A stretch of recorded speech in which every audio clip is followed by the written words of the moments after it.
Você sabia que há inúmeras empresas que recebem ou receberam investimentos de Private Equity e Venture Capital que fazem parte do seu dia a dia? Muito além das startups, companhias investidas por estes fundos estão presentes em atividades essenciais do seu cotidiano na forma de produtos e serviços.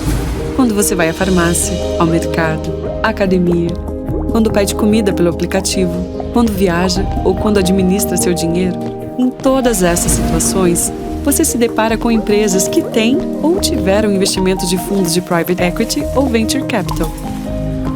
Dos setores de varejo, agricultura, alimentos, saúde, bem-estar e turismo, aos setores de comércio eletrônico, fintechs, telecomunicações e aplicativos, a economia brasileira está repleta de empresas que receberam esse tipo de investimento. Estes fundos representam um importante acesso a recursos para as empresas, possibilitando crescimentos sólidos e sustentáveis, assim como a modernização dos negócios e das gestões. 6 de cada 10 empresas brasileiras que abriram capital nos últimos 10 anos têm como sócio um fundo de Private Equity. Olhe ao redor, há dezenas de empresas e marcas que talvez você não saiba, mas que receberam esse tipo de investimento e que hoje movimentam diferentes setores da economia. São investimentos produtivos que apoiam negócios promissores, soluções disruptivas e a conquista de novos mercados. Além disso, contribuem com o desenvolvimento de áreas estratégicas do país, como infraestrutura, energia, educação e pesquisa, gerando impactos diretos na economia e na qualidade de vida de todos nós. Se você ainda não conhece esse tipo de investimento ou quer saber mais, acesse www.abvcap.com.br.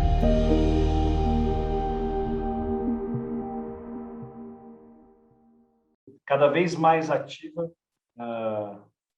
a BVCap tem sido cada vez mais ativa nessa frente.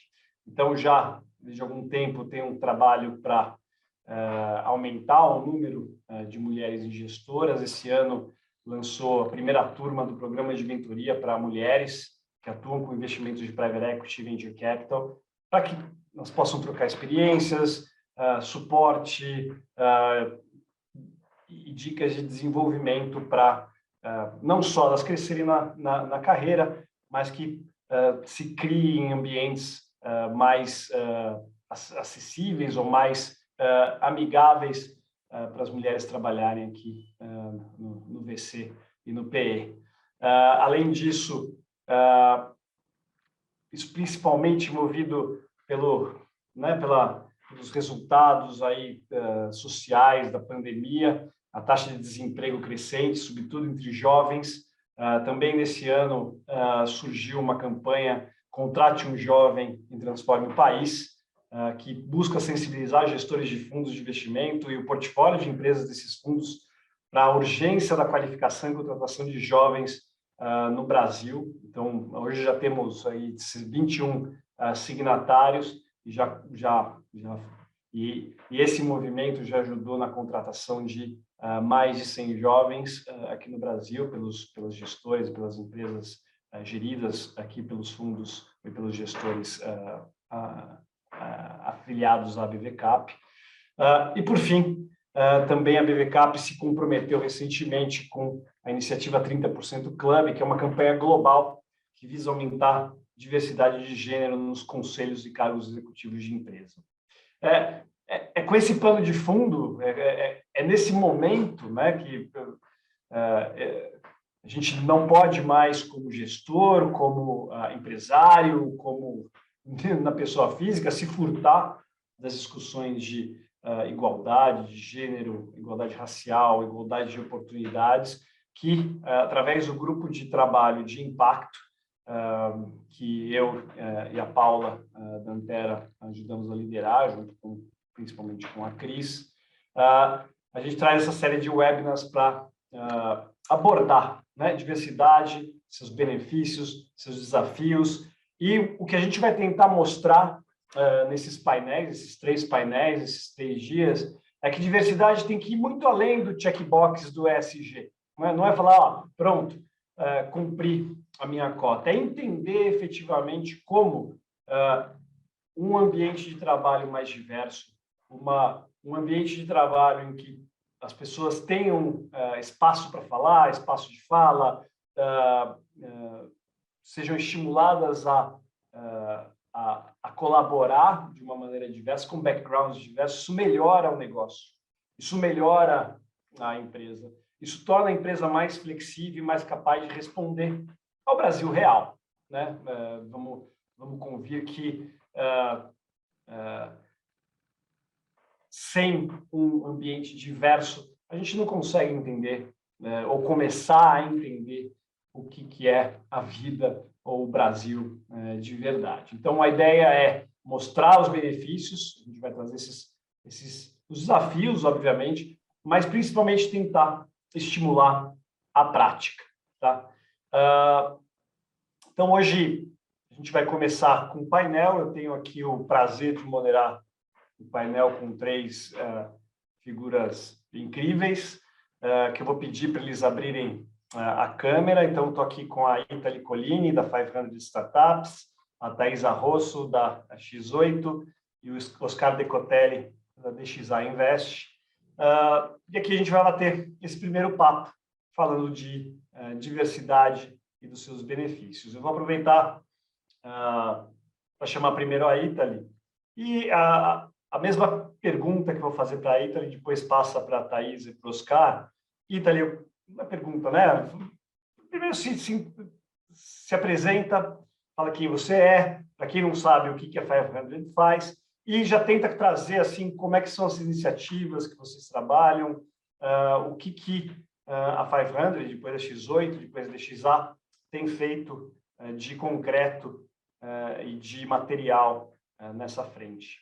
Então, bem-vinda, Italy, fica à vontade e vamos começar. Obrigada, Daniel. Bom ver vocês aqui. É bom estar com vocês falando desse tema que me é muito caro.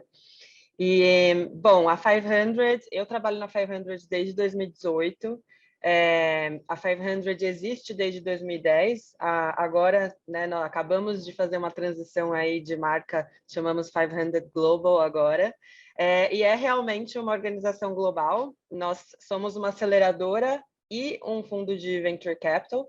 Então, tudo começou acelerando startups em São Francisco e no Vale do Silício, mas startups que eram de fora. Então, a 500 ela nasceu com esse DNA, querendo ser uma aceleradora e um fundo que investe em startups para além do círculo ali do Silicon Valley. Então, desde o começo, os sócios, a Beth Young, que é uma das sócias, né, e uma das managing partners hoje, ela era responsável por trazer os investimentos internacionais.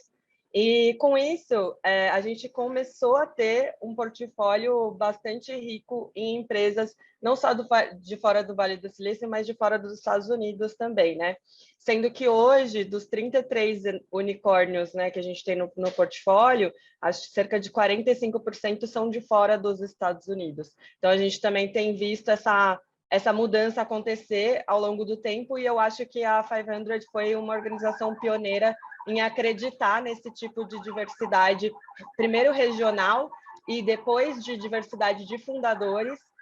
Peço desculpas aí pela sirene que estava passando, mas voltando, a 500 foi uma das primeiras a acreditar no potencial da diversidade, tanto regional quanto de perfil de fundadores, para compor um portfólio numeroso, né? Volumoso, como que a gente tem mais de 2.500 startups investidas hoje.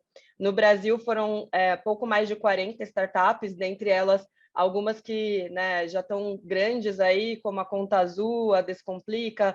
A gente fez o exit de Viva Real no ano passado. Então, tem aí uma jornada de startups que vieram dessas primeiras safras de aceleração e que hoje já estão mais maduras. E tem uma segunda safra que chegou aí por volta de 2017, 2018, onde você já consegue encontrar mais empreendedoras brasileiras. A Mediação Online, que é fundada por 2 mulheres brasileiras, também está no nosso portfólio, né? E com essa cultura, eu acho que a 500 acabou construindo um portfólio que difere da indústria de VC na média, né? Então, quando a gente olha para o nosso portfólio de mais de 2.500 startups hoje, 24% desse portfólio tem pelo menos uma cofundadora mulher, sendo que a média da indústria é 13%. Quando você olha para startups fundadas por pessoas negras, 4%, 4,8%, quase 5% do portfólio tem pelo menos um co-founder negro, sendo que a média da indústria é 1%. Então, eu acho que a gente acabou construindo um espaço que vibra mais diversidade do que a média do setor, mas a gente ainda tem uma grande missão pela frente de conseguir aumentar essa proporção, porque a gente não acha que isso é o suficiente, isso não reflete, de fato, a sociedade, né? E, por isso, algumas iniciativas que a gente começou a ter nos últimos tempos, né, foram, primeiro, alguns hubs de informação e de acesso a mentoria para fundadoras mulheres e para fundadores negros. Eu compartilhei aqui com a produção e vão compartilhar com vocês também o link dos 2 hubs. São hubs para falar sobre empreendedorismo feminino e empreendedorismo negro.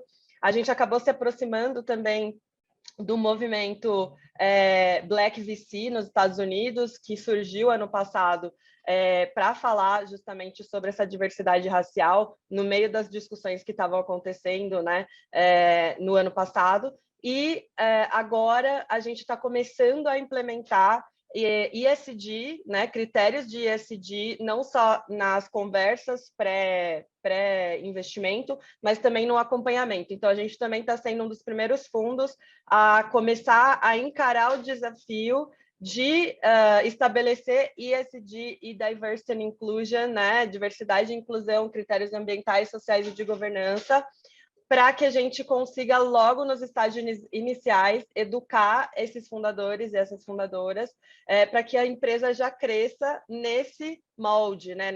Nesse pensamento de incorporar esses temas. Então, isso é um pouquinho do que a gente tem feito institucionalmente. Oi, Thalie, esses grupos, o Female Founders e os Black Founders, eles foram criados por iniciativa da 500 ou por iniciativa dos próprios empreendedores que se juntaram para iniciar os grupos? A gente sentia bastante, assim, foi um pouco de chamado e um pouco de momento, né? Por exemplo, o Female Founders Hub, ele veio um pouco antes, numa toada parecida com o do All Raise nos Estados Unidos, né? Que começou um movimento falando sobre mulheres no setor, mas a gente sentia do portfólio essa necessidade de ter espaços específicos. Então, eu diria que foi uma combinação, mas a criação, o desenho, acabou partindo ali da área de comunidades da 500 em São Francisco, ouvindo um pouco desses feedbacks de que, de repente, seria ideal ter algo mais específico, né? Excelente. Obrigado. Thaisa, você quer trazer um pouco da X8? Claro. Aqui eu falo, né, X8 é uma gestora de private equity focada no middle market, né, essencialmente a gente faz growth capital, né, que é um cheque para fazer aceleração aí e escala, né, de empresas que já têm modelos de negócio bem definidos e estruturados. A gente trabalha com uma tese 100% focada em impacto, né, e ESG, o que significa que a gente procura negócios que têm impacto no core, né, ou seja, eu não quero que o negócio ele cause apenas uma externalidade positiva, mas eu olho, né, para negócios que têm esse core já como impacto, ou seja, se eu tiro esse impacto do meu negócio, o negócio não para em pé, né? Então, é um pouco dessa visão que a gente tem, além de investir em empreendedor excepcional e empresas que, de alguma forma, tragam soluções para a Agenda 2030 da ONU, né? Que é um pouco do olhar que a gente tem aqui como um impacto, que sejam, né, assim, preencher os gaps estruturais que a gente tem aqui no Brasil, de educação, infraestrutura, saúde, né, enfim, economia circular, diversos setores, né, uma gestora generalista.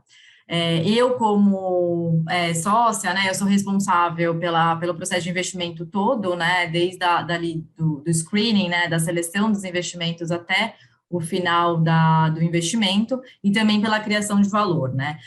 Também sou responsável pela Agenda 2030, né, e Agenda de Impacto e ESG da gestora e das investidas.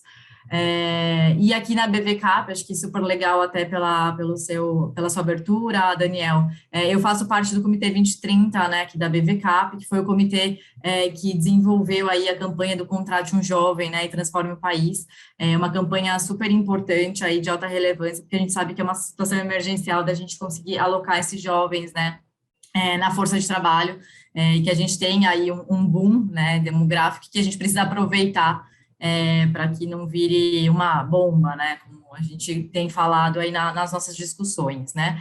Entre as minhas atividades, né, eu fui responsável também pelo investimento da Mãe Terra, que também já vem nessa agenda de impacto, de diversidade desde lá de trás, de 2013, né. Foi um investimento que eu fiquei 4 anos na operação, né, na investida, então, num lugar de entendimento ali do negócio, né, e como escalar, e a gente fez a saída para a Unilever Brasil em 2017, né. Trazendo também, além de X8, né, mas acho que tem um pouco dessa, que a gente vai falar aqui, né, como o background, os repertórios, eles ajudam aí na diversidade, né.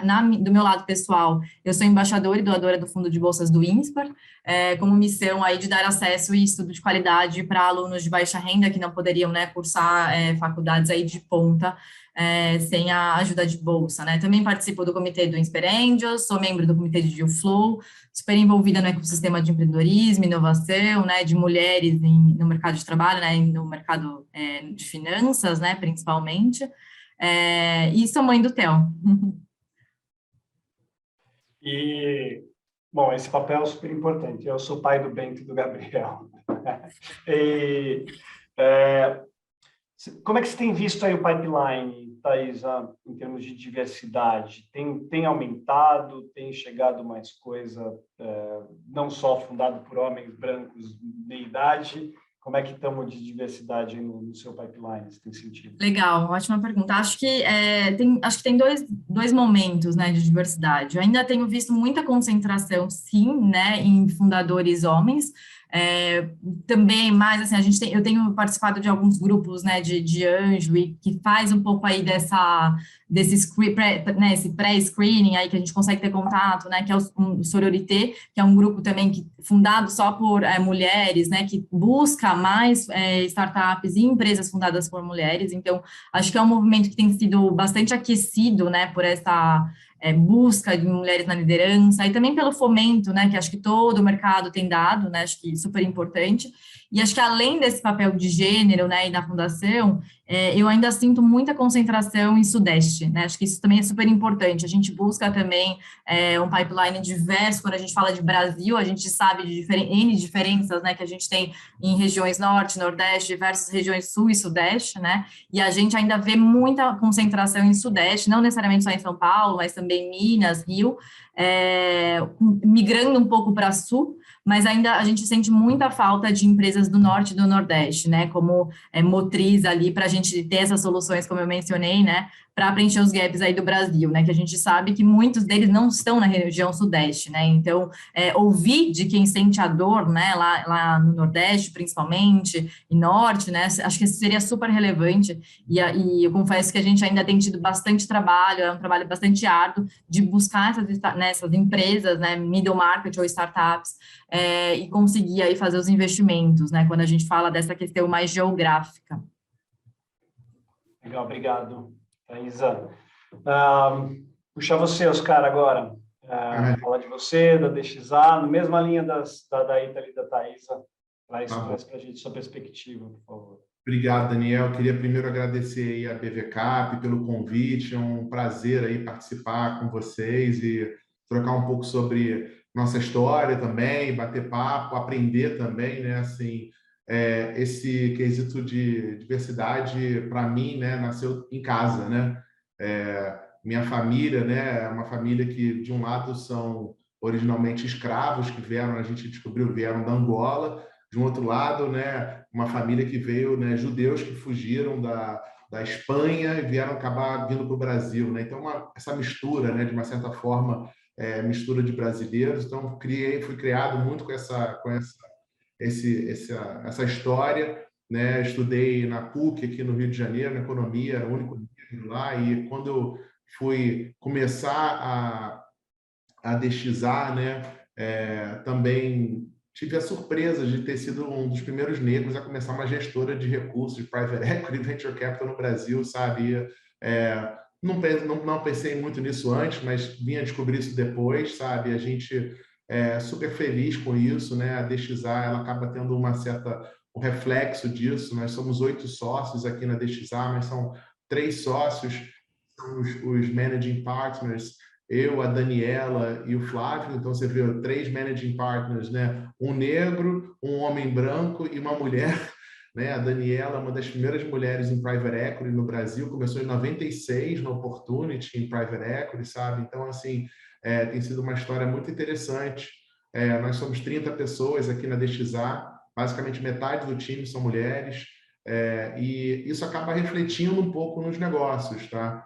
A DXA, ela tem hoje R$1 bi sob gestão, R$1 bi 100. A gente vai fazer 10 anos agora no começo do ano.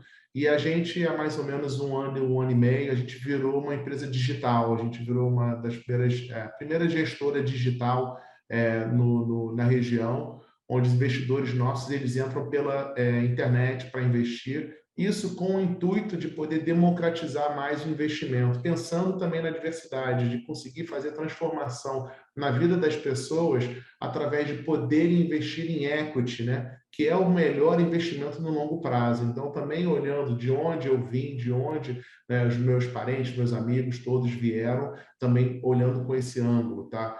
No lado pessoal, participo muito de algumas iniciativas que estão tentando mudar o topo do Brasil. Então, assim, existem muitas iniciativas voltadas para a diversidade, principalmente de raça, que estão olhando a base, e acho todas maravilhosas. Eu, particularmente, comecei a tentar olhar como que eles conseguem mudar a visão do topo. Então, eu estou no conselho do IDBR, que é um instituto chamado Sim para a Igualdade Racial, onde a gente tenta falar muito com as grandes empresas do Brasil para conseguir fazer com que você tenha uma noção do senso, como é que você muda uma diretoria, como é que você consegue ter um CEO negro de uma empresa listada no Brasil, sabe? Coisas desse tipo. Então, bastante envolvido com isso, tá? Aqui na DXA, especificamente, a gente veio, nos últimos tempos, com algumas iniciativas específicas, tá? A primeira iniciativa que a gente fez há mais ou menos uns 2 anos atrás, foi uma iniciativa liderada pela Daniela, onde 100% das empresas passariam por um filtro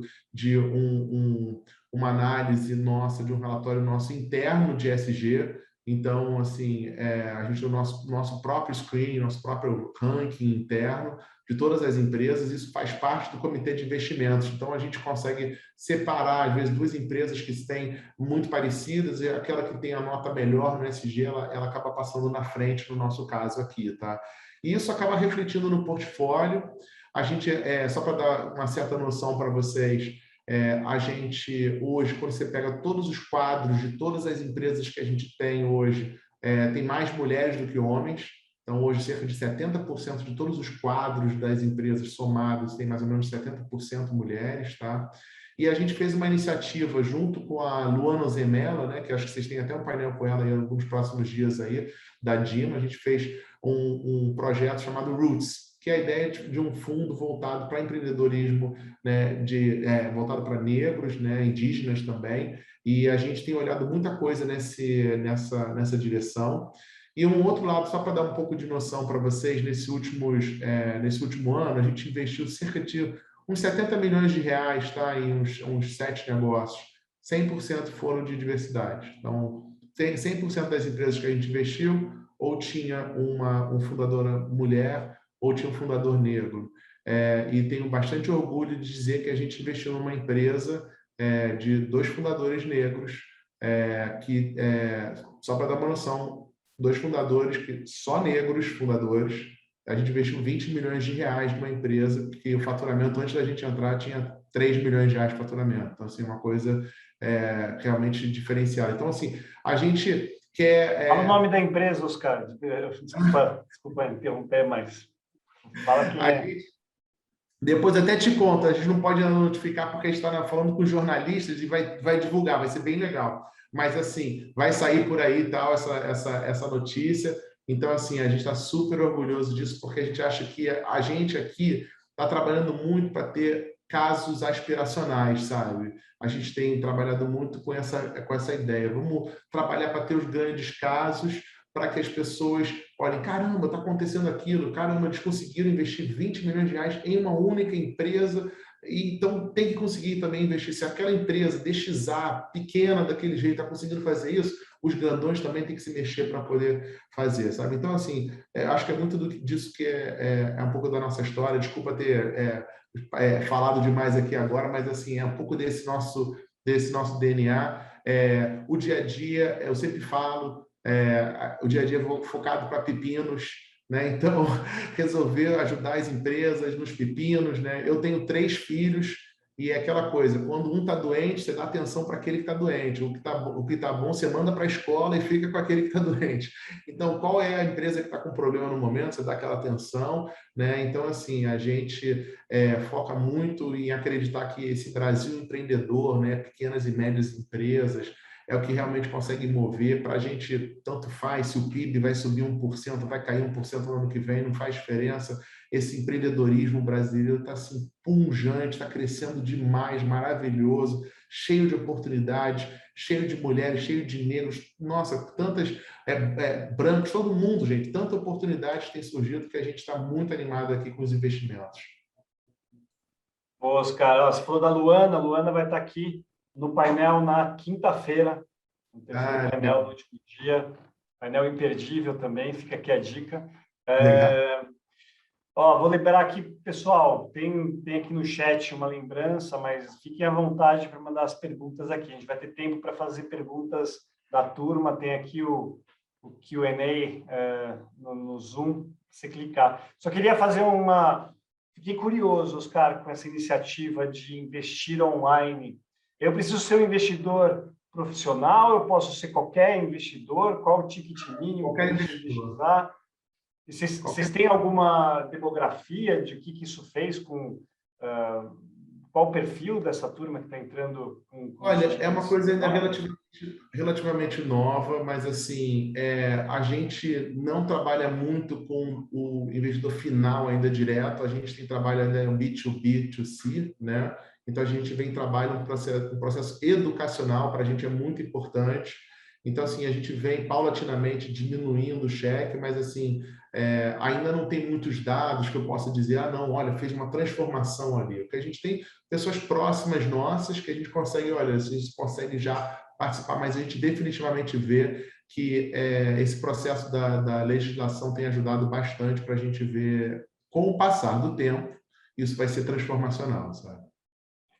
Falando como o Daniel aqui, não com a BVCap, para não me comprometer, acho que um trabalho importantíssimo para o Brasil é você tornar cada vez mais acessível o investimento nesse tipo de ativo, porque é a coisa mais restrita que existe, né? Para investidor, as ofertas 476 para investidor profissional. Eu brinco, às vezes, que a gente aqui é mais exclusivo do que a Tiffany. Tem mais gente comprando bolsa da Tiffany do que investindo em private equity. A gente precisa de mais e mais. Parabéns pela essa iniciativa importantíssima. Depois a gente conversa. Quero aprender a fazer, quero fazer para a gente também. Ítali, toda essa experiência, tudo isso que vocês estão fazendo aí, esse acesso privilegiado que vocês têm a um número sem paralelo de startups aí no portfólio no mundo todo. Conta aí, eu quero que a gente comece a entender cada vez mais como a diversidade efetivamente gera valor para o negócio. Conta algum caso que você vê isso diretamente, onde vocês aprenderam como fazer de forma a diversidade entregar mais resultado, ou se é simplesmente buscando founders diversos já é o suficiente? Qual é a visão que vocês têm? Se puder trazer algum caso, melhor ainda. boa. Bom, a gente tem muitos casos legais no portfólio, que eu acho que vem, enfim, mostrando um pouco mais o pioneirismo desses grupos, né? A gente tem startups no portfólio fundadas por mulheres de femtechs, por exemplo, que estão indo muito bem. Mas assim, o exemplo que eu queria trazer hoje, na verdade, é um exemplo que vem de uma experiência pessoal, né? Além de estar até eu acabei esquecendo de comentar na primeira pergunta sua, mas além de trabalhar na 500, né? Eu sou conselheira da Wishi, que é um hub de investimento em startups lideradas por mulheres. A fundadora, que é a Rafaela, começou testando o equity crowdfunding, né, para fundadoras mulheres, e eu acabei acompanhando um pouco desse desenvolvimento e as startups que vieram, né? Além dessa atuação como conselheira desse hub, eu estou como associada na FEA Angels, e a gente vai essa semana fazer, em parceria com várias outras redes de anjos, um pitch night em prol da diversidade, onde as redes de anjos se reuniram para selecionar, cada uma indicou uma startup, e a gente votou e chegou às 4 startups mais votadas pelas redes para estarem no Pitch Night, né, na quarta-feira agora, e 2 são fundadas por mulheres, 2 são fundadas por pessoas negras, uma delas também tem mulher. Então, esse trabalho também ajudou a ver um pouco os cases de startups. Nessa quarta-feira, a gente vai ter o case de uma startup que eu acho que cabe muito comentar aqui nessa oportunidade, que é o da Hermoney. A Hermoney é uma fintech de automação financeira através do WhatsApp para microempreendedoras, né? E quando eu comecei a mentorar a Hermoney, ao mesmo tempo em que ela estava entendendo as possibilidades de captação ali com a Wishi, a gente via a dificuldade dos investidores de entenderem a proposta de valor da empresa. Então, eu acho que um caso onde a diversidade fez muita diferença aqui é que tanto as fundadoras quanto o time delas, né, tendo mais mulheres, se colocaram nessa posição das dificuldades da microempreendedora desde o início, desenhando o produto de maneira que fosse aplicável para a vida dessas microempreendedoras, porque quando, assim, eu trabalho na 500, né, que já investiu, tem no nosso portfólio a Conta Azul, eu sei o trabalho maravilhoso que a Conta Azul faz, mas eu também entendo que pode ser uma plataforma um pouco mais complexa para quem não tem nenhum conhecimento de contabilidade ou de finanças. Então, quando você olha para microempreendedoras, que assim, já são mais de 50% dos CNPJs, né, dos MEIs aqui no Brasil são de mulheres. Aumentou na pandemia, porque as mulheres também são mais suscetíveis à taxa de desemprego formal, né? Esse número de pessoas que precisa fazer o seu dinheiro com o microempreendedorismo e não sabe como lidar com as finanças e encontra algumas plataformas que podem ser mais complexas do que elas precisam, elas acabam ficando no limbo. Então, quando você olha para uma empreendedora como a Andresa, que criou a Hermoney, para que a fundadora, né, a empreendedora, a microempreendedora possa tirar uma foto do recibo ou do boleto e mandar pelo WhatsApp e receber um relatório financeiro, você vê essa mudança na forma como você pode abordar esse tema, que talvez não tivesse saído, poderia, né, se a gente tivesse essa experiência, mas talvez não tivesse saído da cabeça de um fundador homem, porque talvez ele não tivesse esse contato com essas microempreendedoras e nem essa vivência de ser também empreendedora. Então, acho que um exemplo onde eu vejo que o produto ele acabou sendo melhor para um grupo de pessoas, porque tinha diversidade, tinha o conhecimento necessário sobre aquele grupo para se desenvolver uma solução. Então, eu acho que assim, um dos exemplos que eu dou, né, que veio das próprias clientes, é de uma psicóloga que tinha um consultório de psicologia, ela estava endividada, e depois de alguns meses mandando esses recibos, né, e recebendo alguns insights, a ideia é que o insight ele seja construído a partir de inteligência artificial, mas enquanto isso, né, está se construindo uma base, elas recebiam alguns insights por WhatsApp. Olha, esse produto tem mais margem, vende mais esse produto. Ou, olha, talvez esse tipo de venda ou esse tipo de consulta, né, no caso do consultório da psicóloga, seja melhor você fazer nesses dias. Então, esse tipo de dica ajudou, no caso dessa cliente, né, a sair de uma situação de dívida na PJ, porque muitas vezes as pequenas empreendedoras também acabam entrando em dívida na pessoa física, porque a PJ vai mal e elas acabam misturando isso, mas ela conseguiu, num período de 3 meses, sair dessa dívida da PJ e começar a fazer uma reserva para o consultório dela, a partir de visibilidade financeira, mas ela não teve que fazer um curso de contabilidade, ela não teve que entender todo um sistema.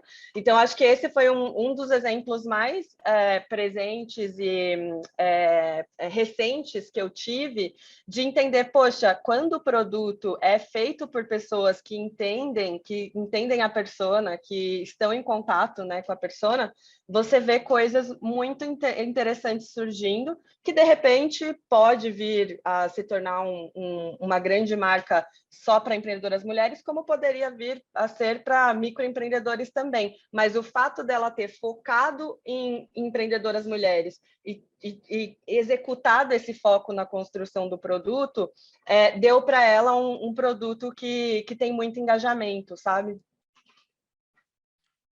Um ótimo exemplo, claríssimo. Obrigado, Ítali. Thaisa, 2 coisas aqui, né? Queria também te dar a oportunidade, pedir para você trazer um exemplo, um case, e se você puder já aproveitar, responder a pergunta da Júlia, que pergunta o que se espera como características ou iniciativas de uma gestora de PVC que valoriza a diversidade e equidade, seria ótimo. Já aproveita e leva o combo. Começando aí até pela pergunta da Júlia, que eu acho que tem bastante a ver com o que a gente tem feito, né?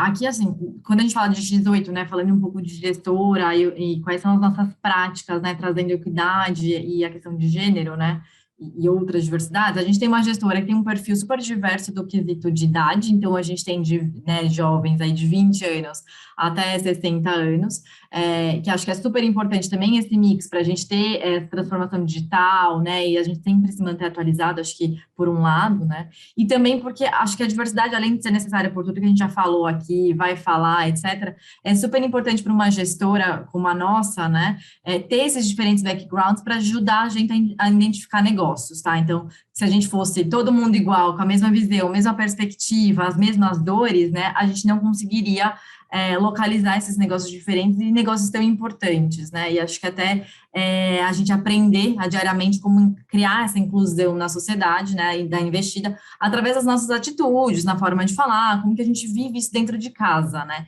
e acho que isso ajuda muito a gente na tomada de decisão e traz muita complementariedade, né, acho que não dá para a gente começar a querer exercer empatia e falar de diversidade, se a gente também não tiver as pessoas, né, e seus lugares de fala para serem vistos aí, né, e a gente trazer as soluções, né, e aí, puxando um pouco do gancho do que a gente espera de uma gestora, né, para trazer equidade, né, acho que uma iniciativa super legal que a gente fez, né, na X8, e que acho que vale ressaltar, né, que os managing partners da X8, né, Carlos Miranda e o Edu, né, trouxeram, né, do lado deles, principalmente, foi a minha licença maternidade.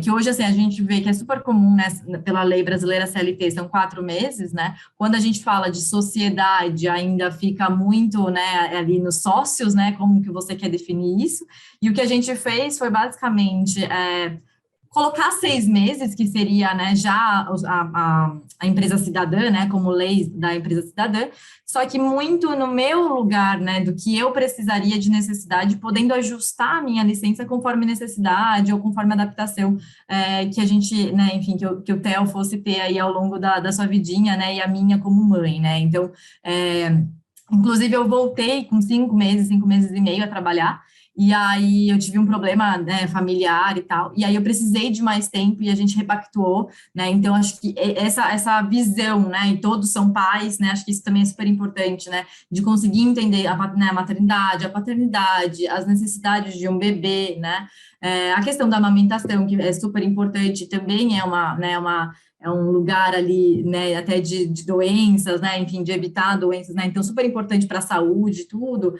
Acho que essa visão né, da nossa gestora, né, foi super importante aí, acho que trouxe muita equidade, né, se de repente eu tivesse talvez em outra gestora, acho que ia ser um assunto que eu ia ficar muito mais aflita, angustiada, né, para minha volta ao jornada de trabalho, e acho que a gente tem que falar cada vez mais de maternidade, né, e como a gente trazer essa diversidade também, né, para dentro de casa e usar isso como benefício, né, na visão aí da gente ter essa tomada de decisão. Então, acho que essa é uma iniciativa super importante que respondendo a Júlia, aí traz equidade, né, e ajuda aí todo mundo a entender melhor, né, como que todos os problemas familiares, né, acho que não é só esse, né, mas traz aí a família também para dentro dos negócios, né.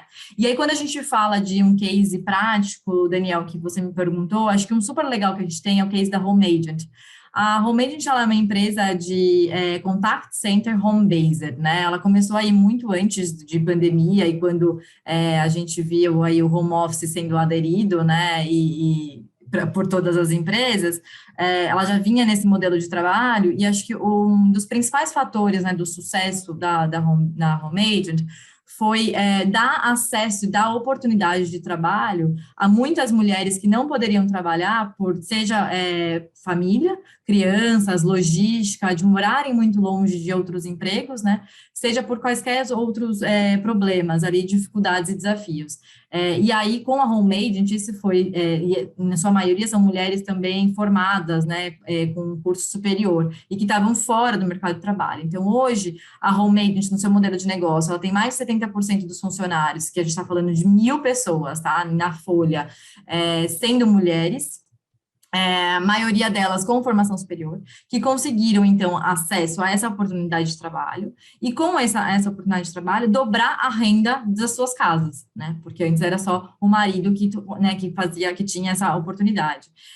Então, acho que esse é um dos cases aí mais interessantes que a gente tem, além também de a gente ter 50% dos colaboradores da Home Agent brancos e amarelos, e 50% negros e pardos, né? Então, a gente também tem uma diversidade aí quando a gente fala de raça, né? E acho que quando a gente fala do o que está aí daí, né? Assim, o que isso traz de importância, né? É uma empresa que vem crescendo aí, né, a taxas de mais de 70% desde 2018, tá? Esse ano, né, ela cresceu mais de 50% em número de posições desde o começo do ano, e foi reconhecida por diversos lugares, como a 100 Open Startups, como primeira na categoria de Customer Service em 2019 e 2020. Ela é Scale-Up da Endeavor, ganhou 2 prêmios da ESG Provider Lens. Então, a gente consegue identificar, né, que não só traz retorno financeiro, como a gente já vê aí pelo crescimento, mas também muito reconhecimento e sucesso, né, pelo mercado de trabalho como um todo e por todos esses prêmios, né. Legal, Thaís. E excelente esse exemplo que você deu da própria X8. Uma coisa que eu acho fundamental quando a gente está falando de qualquer assunto que seja o walk the talk, né? Você pratica o que você fala, né? Eu acho que isso começa a dar muito mais robustez e verdade, né, para qualquer outro tipo de trabalho que você faça com terceiros, porque em casa você primeiro trabalha de forma mais inclusiva. Obrigado por trazer esse exemplo.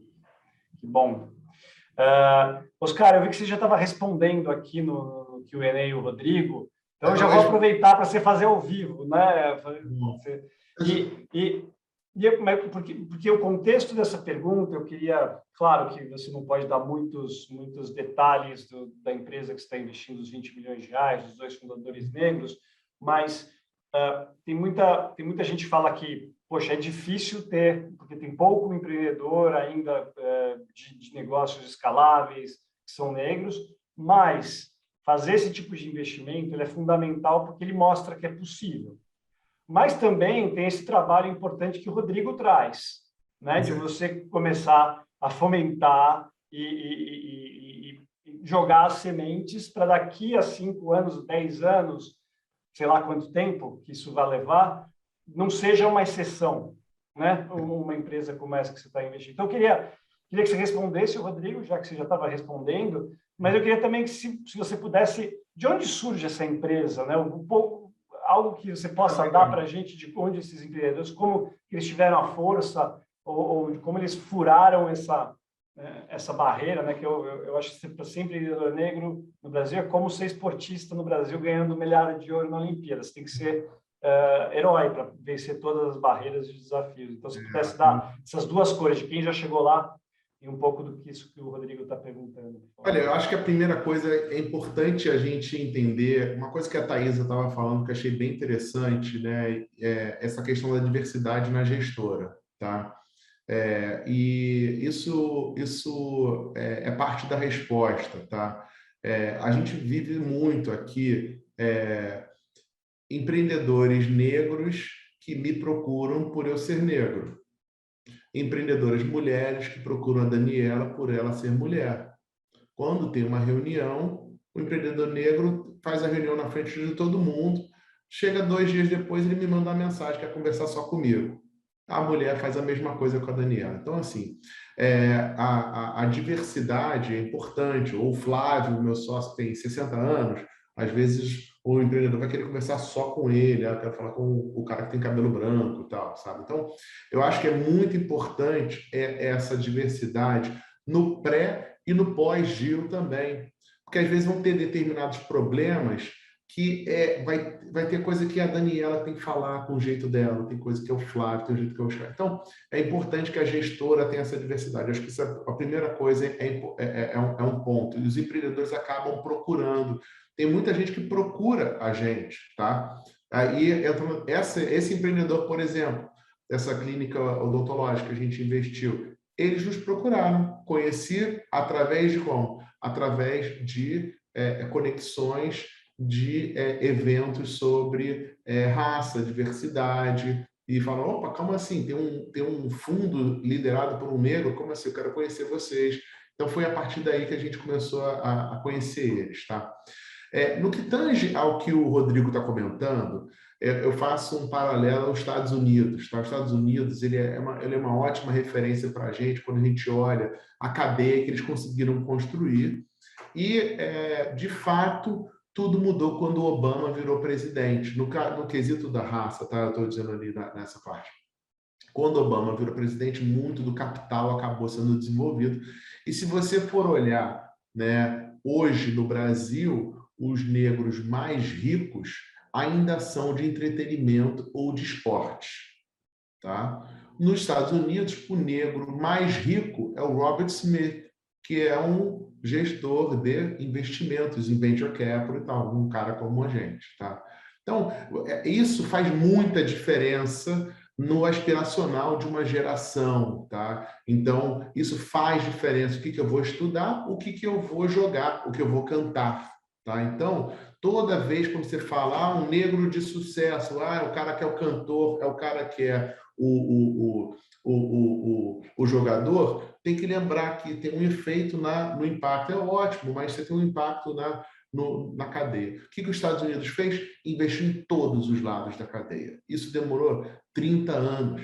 Então, tem a base do que o Rodrigo está falando, ensinar quem está ali começando a ser só primeiro, seu meio e tudo, ensinar quem está ajudar quem está ali no meio, quem está indo fazer um MBA. Então, por exemplo, eu tenho ajudado uma entidade chamada Talento Total, não sei se vocês conhecem.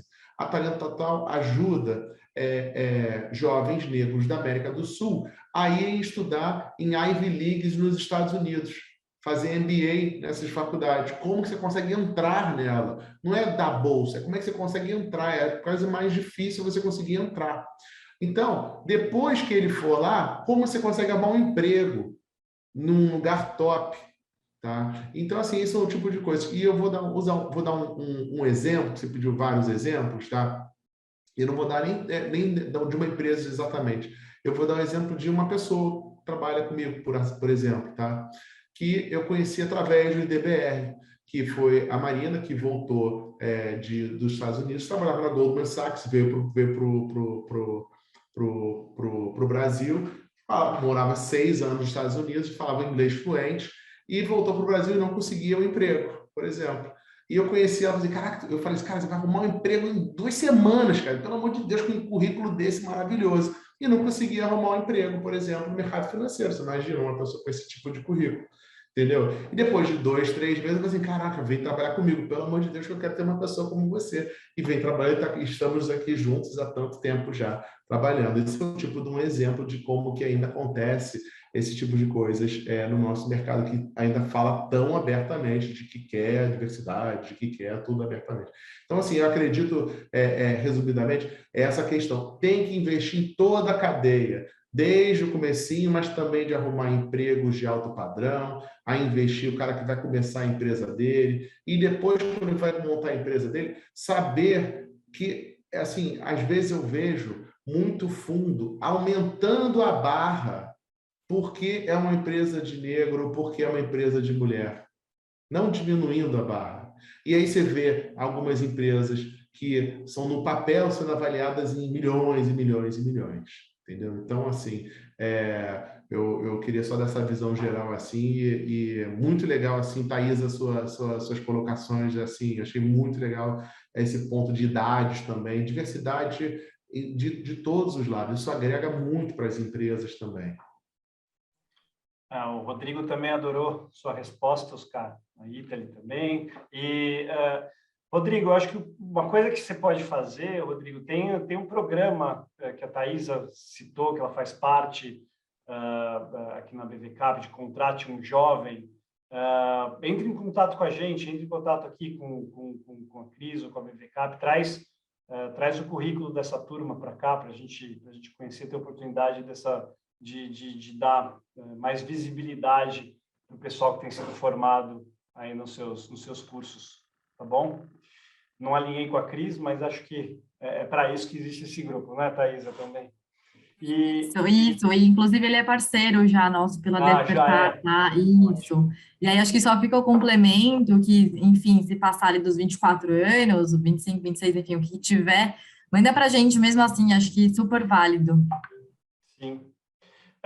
A Paula já fez uma pergunta para você, já que você está na tela, Thaisa.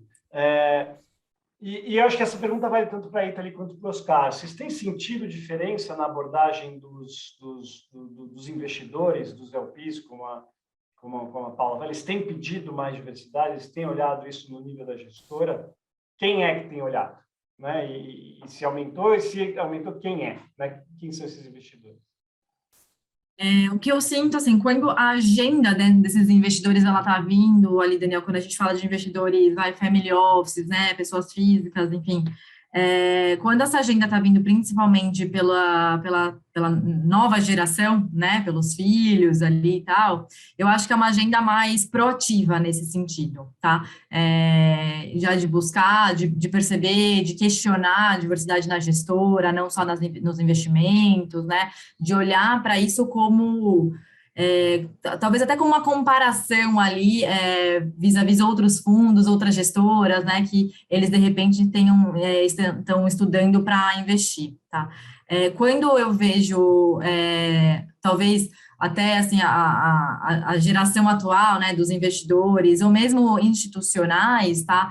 Eu acho que assim, o meu sentimento é que não vem com uma proatividade de necessariamente eu vou investir se preencher esse requisito, se você tiver uma mulher na liderança, ou, né, enfim, eu acho que ele vem reativo, porém bem sentido, assim, né? Eles acham super importante, a partir do momento que a gente mostra que a gente tem essa diversidade, seja de idade, seja de gênero, enfim, seja nas investidas, né? Quando a gente traz essa lente, né? Eu estou falando de investidores institucionais que não são necessariamente investidores de impacto e ESG, né? São investidores institucionais de uma forma geral, né?